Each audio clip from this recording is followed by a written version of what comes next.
Et salut tout le monde, la Maison du Grenat vous accueille aujourd'hui pour parler du match entre Metz et Reims. Enfin, ça y est, une victoire de nos Grenats sur le score de 2-1. Ça n'a pas été un match très simple. Pas mal de faits de jeu quand même, encore une fois, émaillé cette rencontre de championnat de Ligue 1. Alors c'était le quatrième match pour nos Grenats cette saison, après 3 défaites dont une absolument extraordinaire contre le Paris Saint-Germain. Vous pouvez d'ailleurs retrouver le débrief assez marrant que l'on avait réalisé de ce match avec Grenat Forever justement. Mais c'est vrai que ce match contre Reims était très attendu, d'une part parce que c'était un match à domicile et que ça n'est finalement que notre deuxième match à domicile de la saison, d'autre part parce qu'après 3 revers, on s'attendait à avoir une sorte de réveil de la part des joueurs de Vincent Augnon. Avant de partir dans ce débrief, quelques petites choses. Premièrement, je pense que vous l'avez vu. Si vous ne l'avez pas vu, je vous conseille juste après ce débrief, pas tout de suite, de vous précipiter sur notre vidéo Inside de la rencontre. Puisque j'ai eu la possibilité d'assister à cette rencontre entre Metz et Reims depuis les tribunes. Et donc j'ai fait une petite vidéo sympathique où, du moment où j'arrive près du stade jusqu'aux actions les plus importantes de la rencontre, notamment le but de Nian, et aussi le penalty marqué par Reims, dont on va revenir juste après d'ailleurs. Mais vraiment une vidéo assez sympathique d'à peu près 10 minutes, vous pouvez aller voir, c'est sur la chaîne, et vous pouvez me dire dans les commentaires ce que vous pensez de cette vidéo. Deuxième chose, comme d'habitude, ce débrief, petit programme dans la description. La partie qui vous intéresse, vous cliquez dessus, c'est pour vous faciliter la vie si vous n'avez pas trop le temps, bien sûr. Enfin, dernier point, vous êtes près de 600 abonnés. On est à 598, 599. Encore 1 ou 2 abonnés, on passera la barre mythique. Pas du tout d'ailleurs. des 600 abonnés. Donc voilà, un grand merci à ceux qui se sont abonnés dernièrement. Ça fait énormément plaisir. Pour ceux qui ne sont pas encore abonnés, vous pouvez le faire. C'est gratuit. N'hésitez surtout pas. C'est un énorme soutien que vous nous apportez dans l'évolution de cette chaîne. Et les autres, ceux qui veulent parler du match, les commentaires, utilisez les commentaires pour un peu apporter votre point de vue sur cette rencontre entre Metz et Reims qui aura été riche en enseignements et en surprises, on peut le dire. Passons tout de suite au contexte du match, parce qu'on avait déjà un peu parlé du contexte un peu plus en détail lors de la vidéo de l'avant-match, que vous pouvez aussi retrouver sur la chaîne, mais c'est vrai que si on fait un petit résumé du contexte de la rencontre, on a d'un côté une équipe de Reims qui a aussi un début de saison très compliqué parce que seulement un match nul obtenu première journée contre Monaco après avoir mené 2-0, ils se font rattraper 2-2, assez terrible. Derrière, il y a une défaite contre Lille, une défaite contre Angers avec en plus expulsion de Faes qui était leur titulaire en défense centrale, donc une paire assez importante. Et quelques jours après, ils ont joué en Ligue Europa. Donc on est environ 3 jours avant le match contre Metz, à Genève, contre le Servette Genève, match qu'ils ont gagné 1-0, donc c'était un peu un moyen de lancer leur saison, cette victoire-là, et on se disait, ils viennent de gagner leur premier match de la saison, ça peut peut-être nous empêcher d'avoir cette équipe qui va avoir un regain de confiance vis-à-vis de nous, parce que nous, le FC Metz, bien évidemment, 0 points, alors que Reims a 1 point, 0 points, nous sommes 18e au classement, Reims est 17e, et nous, on a pris donc une défaite contre contre Monaco, je veux dire, à 11 contre 10, on n'a pas réussi à revenir à domicile et à reprendre le dessus, on perd le match contre Lille, terrible match contre Lille où ça n'a pas été assez extraordinaire dans le jeu 1-0, en fin de match en plus, donc alors qu'on pensait avoir au minimum le match nul, grosse déception. Et alors le pompon est arrivé évidemment quelques jours avant ce match, avec le match contre le Paris Saint-Germain où à 9 contre 11, le Paris Saint-Germain a réussi à nous marquer un but dans les dernières minutes du match. Autant vous dire que cette défaite, elle a fait beaucoup parler, pas seulement qu'au niveau de régional, mais aussi au niveau national. Donc il fallait un peu se relever de cela pour le FC Metz, et donc c'était quelque chose d'assez compliqué sur le papier. Match, je rappelle, entre deux équipes qui ont parmi les pires pourcentages de tirs cadrés en Ligue 1. Donc on se disait que le match allait être certainement pauvre en but quand on voit l'efficacité offensive des deux équipes dans le jeu. Ça nous amène maintenant à parler du 11 des deux équipes. Alors, pour commencer par rapport à Reims. Reims, on était un peu dans l'interrogation parce que quand on voit ce qu'ils avaient aligné contre Angers, quand on voit ce qu'ils alignent contre le Servette Genève, deux formations différentes. On se dit, qu'est-ce qu'ils allaient faire? Est-ce qu'ils vont chercher à vraiment à jouer le bloc, hein, parce qu'ils sont à l'extérieur? En plus, ils prennent plus de buts que d'habitude, hein. Ils ont pris 21 buts la saison dernière. Avant le match contre Metz, ils en sont déjà à 4. Donc la question, c'était est-ce qu'ils allaient pas un peu blinder vis-à-vis de l'adversaire en phase 2 ou pas? On nous ramène finalement une équipe de Reims avec un système en 4-2-3-1, pardon. Donc vous avez évidemment le 11 qui s'affiche, avec certains joueurs qui sont de retour. On l'avait signifié en avant-match. Abdelhamid, défenseur central et capitaine très important du côté de Reims, qui avait été mis de côté à cause d'une quarantaine vis-à-vis du Covid-19, faisait son retour. Et en plus en tant que titulaire, donc forcément que là, quand nous on a vu ça, on s'est dit que déjà que nos attaquants ont beaucoup de mal. Forcément, le retour d'Abdelhamid, il est quand même très très embêtant sur le papier, hein, quand tu vois ça en face de toi. Berisha joue également en numéro 10. Et voilà, il y avait quelques joueurs quand même qui étaient à surveiller dans la composition de Reims. Côté FC Metz, on s'attendait un peu évidemment à avoir le retour du 4-3-3, parce qu'on sait que le 4-3-3 c'est un peu notre système le plus offensif que l'on a, parce qu'évidemment on nous a vendu le 3-5-2 comme un système offensif, mais on s'est plus rendu compte que dans le match le 3-5-2 était plutôt un 5-3-2, donc un système qui était quand même assez défensif. Et là on est revenu sur un système en 4-3-3 avec finalement pas de surprise dans le 11, même si certains, et c'est un peu ce que je pensais, on pensait peut-être que voilà, Angban allait être mis sur la touche vu que il est responsable individuellement du but encaissé contre Lille, mais aussi du but encaissé contre le Paris Saint-Germain, but marqué par Drexler. On se disait que peut-être que Vincent Aignan allait retenir ces deux erreurs-là. En plus, il avait dit en conférence de presse que voilà, c'était absolument pas des erreurs à faire à ce niveau-là. Et donc on se demandait si elle allait avoir une sanction. Finalement, il n'y a pas de sanction. Il y avait vraiment une poursuite de ce qui avait été mis en place par rapport au match contre Monaco notamment, puisque à Monaco on avait joué aussi en 4-3-3 à domicile donc, et comme on l'avait dit en avant-match, hein, Vincent Aignan étant à domicile sans plus pousser des ailes offensivement vis-à-vis en plus d'un adversaire qui a du mal à cadrer ses frappes, hein, comme on l'a dit, et en plus prend plus de buts que d'habitude, et surtout dans un rythme assez soutenu, parce qu'ils étaient sur leur 3e déplacement de la semaine, en gros. Ils ont joué 3 matchs en 7 jours, Reims, et le problème c'est que c'est le 3e déplacement, donc ils s'attendaient à avoir une équipe de Reims un peu à la peine physiquement, et donc il se dit il y a peut-être un coup à jouer quand même offensivement, il faut pas trop rigoler là-dessus. On va partir sur un 4-3-3, donc voilà, avec l'équipe que vous voyez dessus, Udol et non Delaine sur le côté gauche, hein, et Fabien Santons qui par contre nous fait son 3e match en 7 jours, donc un jour il va nous claquer dans les doigts, hein, on le sait très bien, mais que ce jour n'est pas encore arrivé pour parler d'un film assez connu. Quand on regarde maintenant le match en lui-même, le cœur du match, ce qui s'est passé durant cette rencontre. Comme Monaco, bizarrement, il y a 2 matchs. Il y a tout d'abord la première mi-temps, qui est à 11 contre 11. La première mi-temps qui est à 11 contre 11, alors, d'entrée, on sent qu'il y a eu des enseignements qui ont été pris, qu'on avait remarqué déjà contre le Paris Saint-Germain. C'est que on sent une équipe de Metz qui veut quand même, quand elle a la balle, jouer haut. Voilà, elle veut jouer haut quand elle a la balle et un peu plus en bloc haut sur la première mi-temps.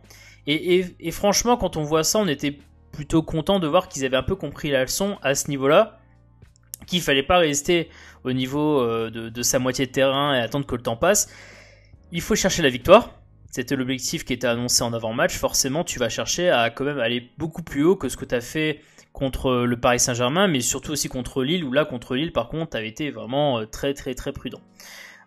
Maintenant, quand on regarde la première mi-temps sur qu'est-ce qui se passe avant les événements marquants, avant notamment le but marqué par Ibrahima Niane, et on va y revenir dessus, les actions sont essentiellement quand même du côté de Reims, hein. C'est-à-dire que Metz tente quelques frappes, mais soit des frappes qui sont pas cadrées, ou alors il y a une frappe de Niane mais qui est contrée à l'intérieur de la surface.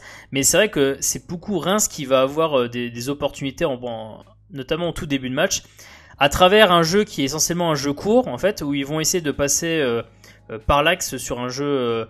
vraiment au contact entre Dia, leur avant-centre, et notamment Berisha, Zenelli. Ça joue beaucoup entre ces joueurs-là. Et ils vont effectivement faire quelques frappes. Et c'est vrai que quand on voit ça, on n'est pas forcément rassuré dans les premières minutes du match. Il arrive que y a un coup franc qui est sifflé contre Reims à la 18e minute de jeu, tiré par Monsieur Farid Boulaya.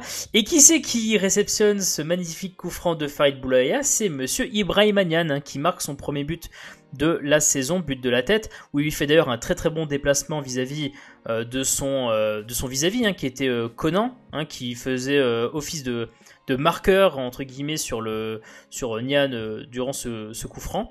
Et Niane réussit très bien à semer Conan dans son jeu de déplacement et à marquer de la tête pour son premier but de la saison. Autant vous dire qu'on était très très content que ça arrive à ce match-là, ce but de Niane, quand on sait que la pression sur Niane est très très forte de la part aussi bien du staff, mais aussi bien certainement des dirigeants et des supporters, j'en parle pas. Je pense que vous avez les réseaux sociaux pour vous en faire une petite idée.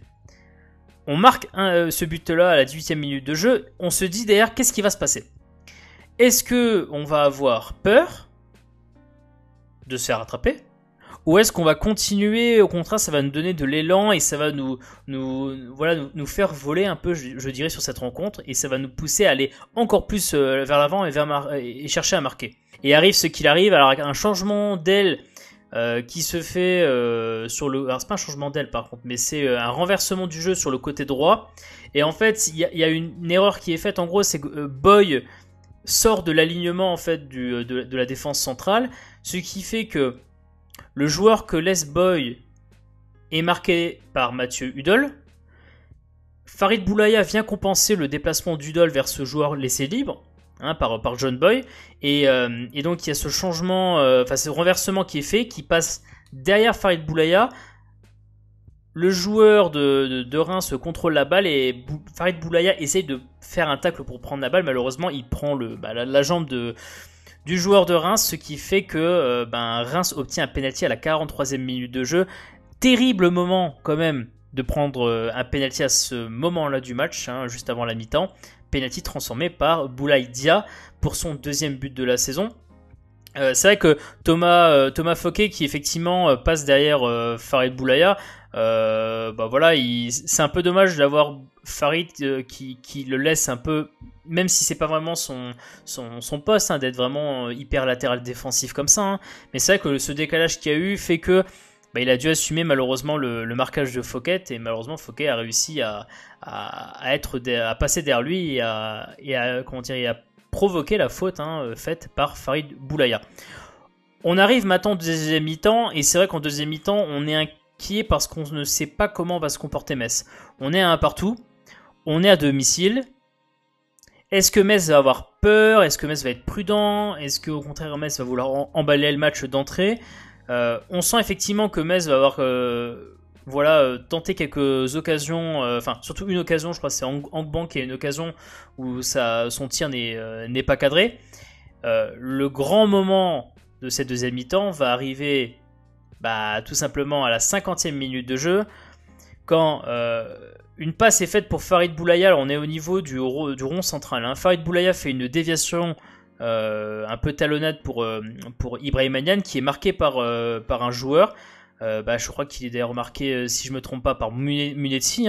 Et en fait, Niane fait une sorte d'aile de pigeon un peu pour la propulser dans le dos de Munetsi. Il prend Munetsi de vitesse, et Munetsi, on le voit sur le ralenti, même si c'était pas très clair vu du stade, mais en fait tire le bras gauche de Niane, qui s'écroule par terre, d'ailleurs qui prend la balle très rapidement pour dire que regardez monsieur l'arbitre, il y a faute. Et l'arbitre, effectivement, Munetsi est en situation de dernier défenseur, et surtout que le plus important c'est que Niane partait au but, quoi. Et donc il y a une annulation d'une action de jeu dangereuse, action dangereuse, donc forcément l'arbitre donne le carton rouge. Je crois qu'il y a la VAR quand même qui entre en action, où il y a quand même une discussion, mais il y a un carton rouge qui est donné à Munetsi, et finalement Reims, dès la 50e minute de jeu, est à 10 contre 11. C'est plus le même match, on est dans un autre match maintenant, qui rappelle malheureusement ce qui s'est passé contre Monaco, où on était à 11 contre 10. La seule différence qu'il y a sur Monaco, et même contre le Paris Saint-Germain, où on passe à 11 contre 10 quand il y a l'expulsion de Diallo, c'est que contre Monaco, on est mené à 0 et contre Paris, on est à 0-0. Finalement, la situation est telle que ça se rapproche plus de ce qui se passe contre le Paris Saint-Germain, puisque là, il y a un partout. Metz, étant plus à domicile, veut absolument gagner le match. Là où Metz pouvait avoir vraiment une crainte, je dirais, à l'extérieur face au Paris Saint-Germain, que je comprends pas trop, mais qui était présente. Là, par contre, on est vraiment sur l'idée de vouloir gagner le match, et donc forcément, on ne conçoit pas le fait de voir le FC Metz autrement que d'être haut pour essayer de marquer ce deuxième but pour prendre l'avantage. Et finalement, 88e minute de jeu, la balle est amenée côté gauche sur monsieur Yadé. Yadé qui centre à terre. Premier poteau pour monsieur Ibrahima Niane qui nous claque un deuxième but. Alors là, autant vous dire que là, c'était la joie dans les tribunes. On a bousculé des gens. Non, je rigole. Mais c'est vrai que... Alors déjà, on est très content effectivement que Niane mette un doublé parce que là, improbable de voir un doublé de Niane. Déjà qu'un but, c'était déjà compliqué. Même si on avait pronostiqué un but de Niane dans ce match. Mais franchement, on est assez content pour lui à ce moment-là. En plus, ce but rappelle étrangement ce qui s'est passé durant le mois d'octobre 2019 lors d'un certain match de Coupe de la Ligue entre Metz et Brest où justement Yadé avait fait un centre côté gauche encore une fois pour Niane qui avait marqué son premier but de la saison si je me trompe pas à ce moment-là, donc la saison 2019-2020. Et donc c'est un peu cette connexion de Génération Foot et surtout cette connexion de la saison dernière qui se réitère et qui permet au FC Metz d'assommer en fait Reims avec ce but. On est à quelque chose comme on a 2 minutes de la fin du temps réglementaire, et donc forcément ça a totalement assommé les joueurs de Reims. Et donc finalement on réussit à gagner ce match 2-1. Autant vous dire que quand on arrive à cette fin de match, on est soulagé parce que c'est la première victoire de Metz dans cette saison 2020-2021. Que dire de plus? Franchement, c'était quand même assez brouillon dans l'ensemble, on peut le dire, on va pas se cacher. Il y a le réalisme qui va au bout. Quand on met 2 buts, et surtout les 2 buts de Niane, il y a quand même du réalisme qui est à signifier. Mais surtout, le plus important, c'est que le contenu finalement est un peu balayé par le résultat final, mais le contenu a quand même été brouillon, surtout à 11 contre 10 en deuxième mi-temps. On n'a pas senti une vraie volonté. Si vous prenez le but marqué par Niane, le deuxième but, vous pouvez voir qu'il y a quelque chose comme 4 joueurs de Metz, je crois, pour 7 joueurs de Reims. Et si vous regardez la vue large, vous vous rendez compte que sur le côté droit de Metz, quasiment pas très très loin de la ligne médiane, il y a au moins 2 ou 3 joueurs de Metz qui attendent. On est à la 88e minute de jeu, on s'approche de la fin du match et on se dit mais pourquoi est-ce que les mecs ils vont pas vers l'avant? Pourquoi est-ce qu'ils montent pas? Plein de fois dans ce match visuellement on se demandait mais pourquoi est-ce qu'il n'y a pas de présence dans la surface? Je veux dire, on a des centreurs qui sont très intéressants avec Santonze, avec Udol, avec Farid Boulaya. Pourquoi est-ce qu'il n'y a pas des gens dans la surface pour justement créer de la menace? On a eu très très peur finalement et le but vient bizarrement d'une action dans la surface, le deuxième but de Niane, d'un centre qui arrive dans la surface, et donc ce manque vraiment de prise en main, d'aller vers l'avant et de mettre du poids notamment dans la surface, franchement quand on voit la deuxième mi-temps, on est un peu embêté quoi, franchement. Donc c'est un peu pour résumer, je dirais, cette fin de match et dans l'ensemble tout ce qui s'est passé durant cette rencontre. On va passer au top et au flop. Alors, le petit top, qui c'est qu'on va mettre en top? On peut mettre naturellement Niane. Parce que Niane, je pense que faire ce qu'il fait, en termes de réalisme, je parle, le reste du contenu est quand même compliqué de Niane. Je ne vais pas vous cacher qu'il y a quand même eu des actions brouillantes, il y a eu du dézonage qui n'a pas été très extraordinaire parce que quand vous dézonnez, vous n'avez plus de présence devant, c'est normal. Et vu que son autre compère, pas Boulaya mais l'autre dont on va parler après, n'a pas été très extraordinaire dans ce match-là, l'efficacité offensive reposait essentiellement sur lui. Et malgré les critiques, malgré la pression des supporters, malgré, je pense, celle du staff, parce que quand on voit ce qu'il ratait notamment lors du match contre Lille par exemple, on peut comprendre que la pression soit présente. Honnêtement, quand on voit ça, on se dit chapeau quoi. Chapeau, le mec, c'est incroyable quand même de sortir de ça et de se dire je vais continuer.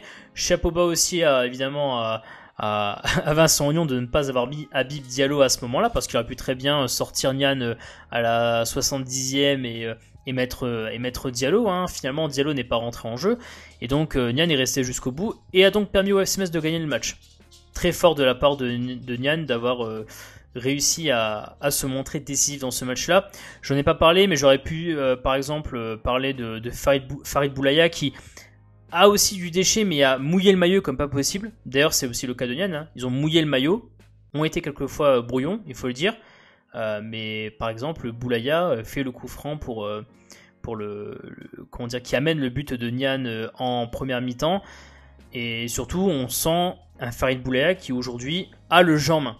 On lui donne les clés du jeu, même quand il y a le changement le repositionnement de Boulaya un peu en numéro 10 ou en tant que meneur de jeu, on va dire, de l'équipe.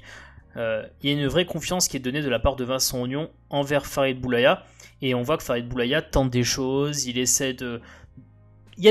Ok, c'est brouillon des fois, mais ça tente des choses. Donc lui aurait pu être aussi un top, mais je pense que vous m'en voudrez pas si je mets Nian en top.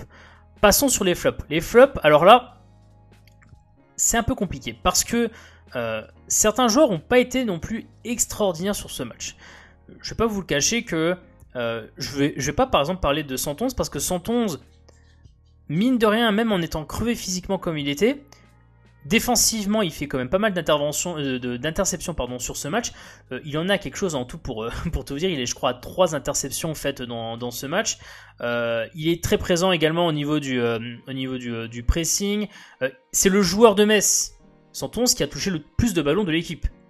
C'est vous dire si on a cherché vraiment à jouer avec Fabien 111, et donc il avait eu quand même un rôle assez important. Donc je ne vais pas dire Fabien 111. Bien évidemment, si je dois sortir quelqu'un au niveau des flops, je vais parler de Monsieur Opa N'Guet. Alors là, Opa N'Guet, il y a le visuel, ce que vous voyez sur le terrain, et il y a aussi ce qu'on voit dans les stats. Visuellement, on a effectivement senti un Opa N'Guet qui, ok, presse l'adversaire quand l'adversaire a le ballon, défensivement est bien en place, va tenter ces quelques chevauchés avec la balle dont il a le secret, très bien. Une ou deux frappes, je crois, bloquées, bon, ok. Mais à part ça, quand vous regardez après statistiquement le match de N'Guet, bah, c'est un match qui est très très insuffisant, surtout pour un joueur offensif comme lui. Déjà pour commencer, c'est un des joueurs qui a été le moins cherché par les autres joueurs de l'équipe sur ce match-là. Pour information, il touche moins de ballons que Alexandre Oukidja. D'accord ? Moins de ballons que Oukidja sur ce match. 32 ballons touchés pour Oukidja, 30 ballons touchés pour N'Guet. Donc une participation au jeu assez limitée. Comme je l'ai dit, le pressing est très très bon. C'est le joueur qui presse le plus de l'équipe. Donc à ce niveau-là, pas grand-chose à dire, quoi. Le gars est quand même présent défensivement vis-à-vis de l'adversaire. Joueur qui a eu quand même N'Guet aussi, le plus faible pourcentage de passes réussies.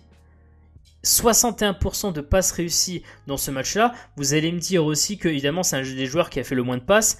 Bien évidemment que parmi les titulaires, c'est le joueur qui a fait le moins de passes durant ce match. Il fait moins de passes que Monsieur Oukidja. Donc non seulement en termes de nombre absolu, il n'y a pas je dirais d'aide à la construction du jeu offensif à travers un jeu de passe par exemple. C'est même moindre que le gardien de but pour tout vous dire. Hein. Et en plus, il n'est pas efficace. Très embêtant là-dessus. Là où il va essayer un peu de se rattraper, enfin en tout cas c'est ce qu'on pensait, c'est peut-être sur la progression qu'il allait amener avec ses accélérations notamment, et même là on est un peu déçu. Il a beaucoup de mal justement à autant porter la balle que ce qu'on attendait. Par exemple, il porte moins la balle vers l'avant qu'un Farid Boulaya. Farid Boulaya a quasiment porté la balle sur je sais plus combien de mètres, un peu plus, il faudrait que je vois exactement les stats, mais on est sur le joueur qui porte le plus possible la balle. Donc match très très compliqué pour N'Guet, qui d'ailleurs pour information est un peu dans un début de saison compliqué pour lui. On parle de Nian qui a un début de saison compliqué. N'Guet, c'est pas extraordinaire pour l'instant son début de saison. Quand on voit que son autre compère sur l'aile, Farid Boulaya, prend plus le jeu à son compte et en plus est décisive, il fait quand même une passe décisive pour Nian sur le premier but. Il doit élever encore son niveau, N'Guet. On avait dit que lui, on attendait beaucoup au niveau des stats. Parce qu'on voit sur le terrain qu'il y a de l'implication.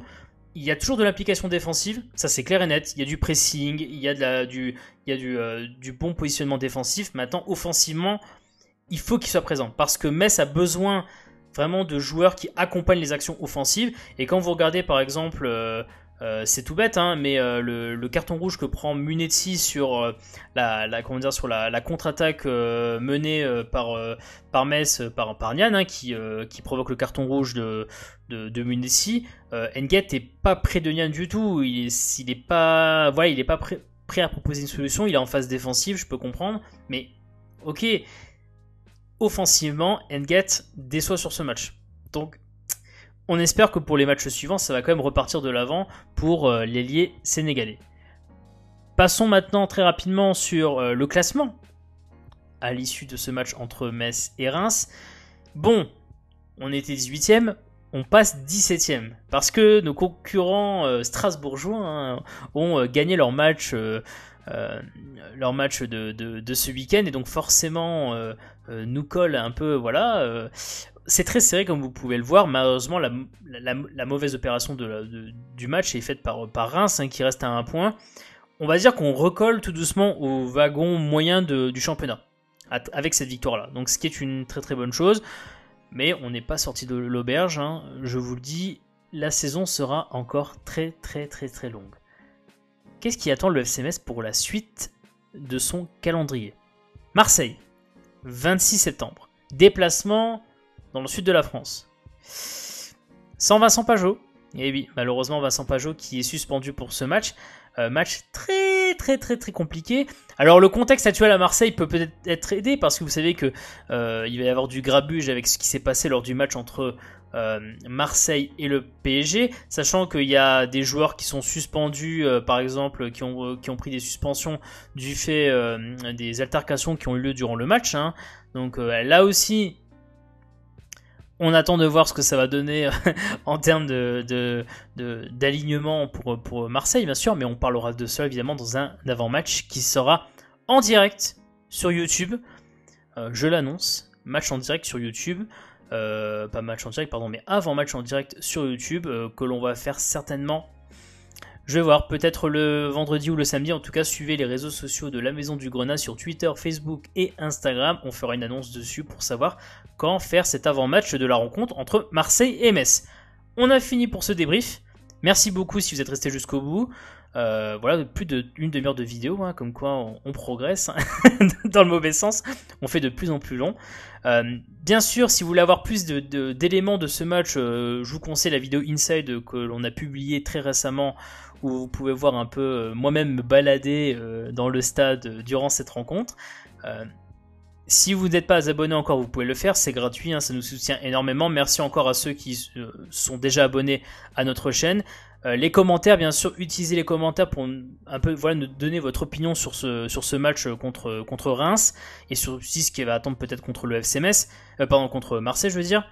Mais n'hésitez pas à utiliser les commentaires. Hein. Je réponds à quasiment tous les commentaires. Je pense que j'ai jamais loupé un seul commentaire en termes de réponse. N'hésitez pas à poser vos questions, il n'y a pas de souci. Cet espace, il est réservé pour vous. Portez-vous bien. Les masques, mettez-les, très très important. On se retrouve pour un live, un avant-match Marseille-Metz qui va être incroyable. Allez le FC Metz!